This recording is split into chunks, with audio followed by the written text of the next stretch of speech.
Hi folks, Middle Management Gamer here, and this is War, the review show for those working adults who don't have time to pick and choose which games they're going to play. They need to know what game they should play right now. Today's episode, Path of Exile 2. Is it worth your time? Let's find out. Okay, first thing you need to know about Path of Exile 2. It is in early access. So Path of Exile is a free-to-play series. However, Path of Exile 2, which is in early access right now, is not free to play.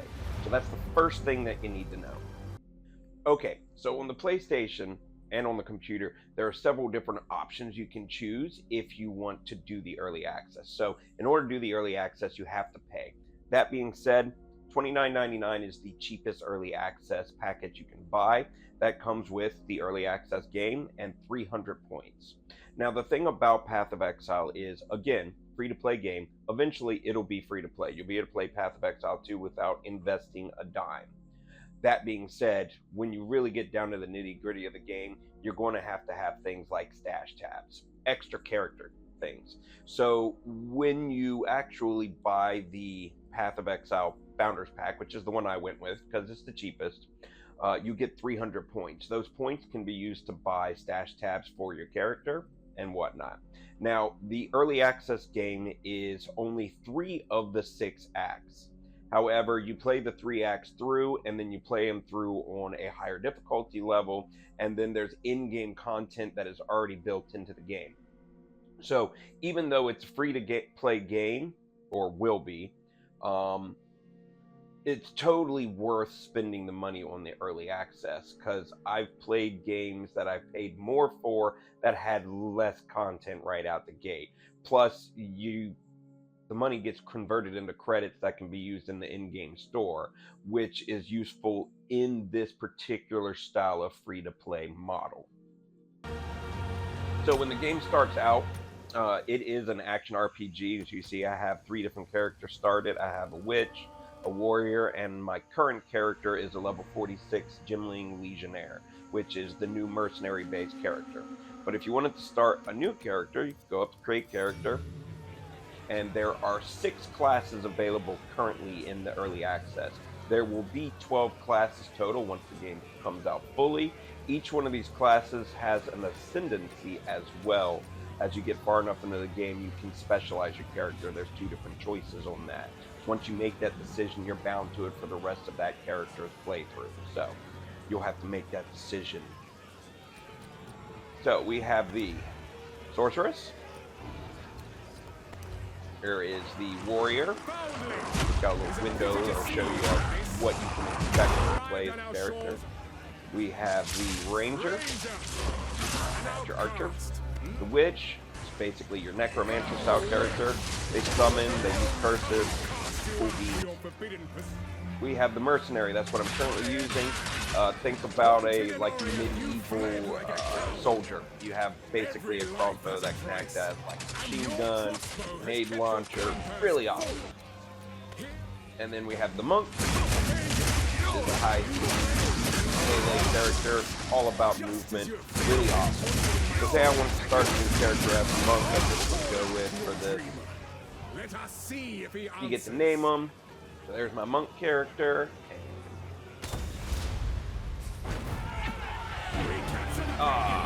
You escape. Pretty cool little intro. I mean, the game starts off right off the bat with great, like, wow. It really, it just hooks you.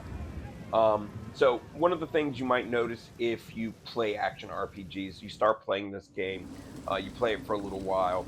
If you're a fan of Diablo 2, you're going to like this game. You basically start off in the woods, then you move to the desert, then you move to the jungle. So basically it plays very similar.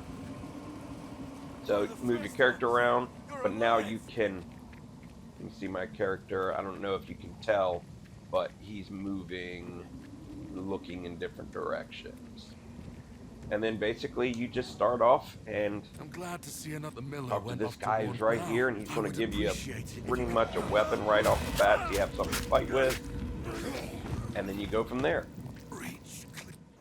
Alright, so let's talk playability. There's a lot going on in this game. The maps randomly generate, they're procedurally generated. For the most part, it's going to look fairly similar every map. There's going to be certain things that spawn that are necessary for each quest. So playability wise, you kind of know where you're going to be going, but it's going to change up a little bit. So it's not as repetitive as some other action RPGs where it's a very linear path. They're procedurally generated, so the maps will be a little different. So that makes the replay value a little bit higher. I've got about 30 hours into this game with my character, and I'm almost at the end of Act 3, first playthrough. My character is currently level 46. All sorts of different types of weapons you can pick up. Again, very Diablo-like. If you like the Diablo-style game, or even like Borderlands, where you have loot, color scheme, white's crap, blue is rare, blue is magic, gold is rare, and then like this item right here, which is kind of a weird like rusty orange color, is your uniques. A lot of fun. If you only have like an hour to play, you can kind of run around, you can kill a whole bunch of things, you can pick up some items, you get that kind of immediate satisfaction that can help you relax after a long day of work dealing with whatever your field is. So, or if it's your day off and you get some time to yourself, you can really sit down and invest 7 or 8 hours and just run through. So, as you find gems, you're not going to start off with level 10, you're going to start off with level 1, and as you play through the game, you'll get higher skills. But let's look at this level 10. I could use that gem to create a flash grenade skill gem and then put that on my character. Or if you scroll through the top, there's crossbow, quarterstaff. Although my character doesn't equip a quarterstaff, there are some skills that you can use that would go along with the quarterstaff, so I could give to my character. So you don't have to play as a straight mercenary if you don't want to. I'm actually playing as an elemental style mercenary, so I'm giving my character a lot of spells. Most of them are revolving around crossbow mercenary. So I've got this Ice Nova, I've got this Frost Bomb, Ice Nova, I've got Hypothermia, Frost Wall. Those are some of the ones I'm using, and then on the crossbow, I'm using Ice Shards, Permafrost Bolts, Glacial Bolt. So I'm doing a lot of cold damage, and then using this guy right here, Fragmentation Round, to blow up anybody who's frozen. So freeze, do extra damage by blowing up the froze. Easy, right? But all sorts of different gems you can use, and the higher level you are, the more you can mix and match. So that's kind of how you give yourself skills. Hey, Brown Brown. The cat is here. I don't know if you can see her, but say hi to Brown Brown. All right. On top of that, there is also a passive skill tree. Now, this guy right here is epic. Now, keep in mind, this skill tree is for all the classes in the game. So, you're not going to be unlocking all this in one playthrough.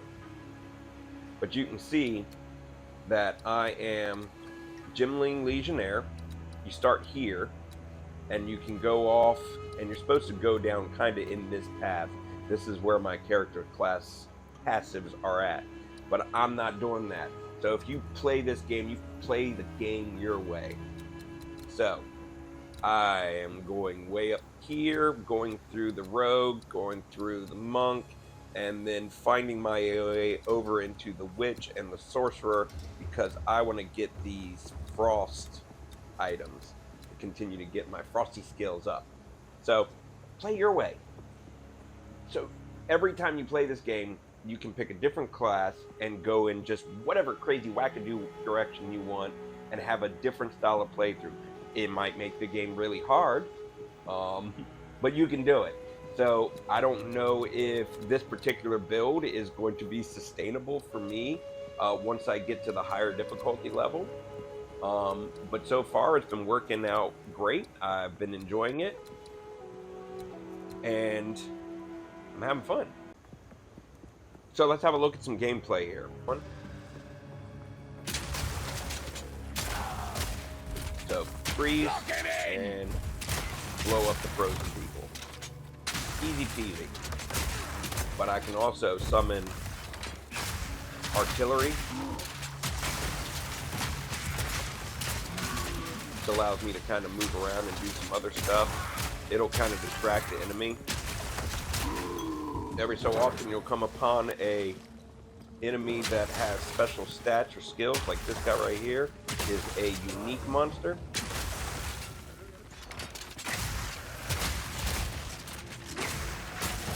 He's actually got something called proximal tangibility on him, which means depending on how close you are to him, it's harder to hit him.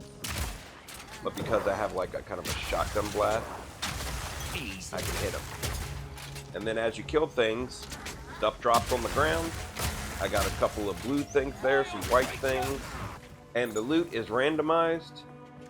So I'm gonna pick up this hunter hood, topaz ring, and this tribal mask. I'm going to leave the white stuff below.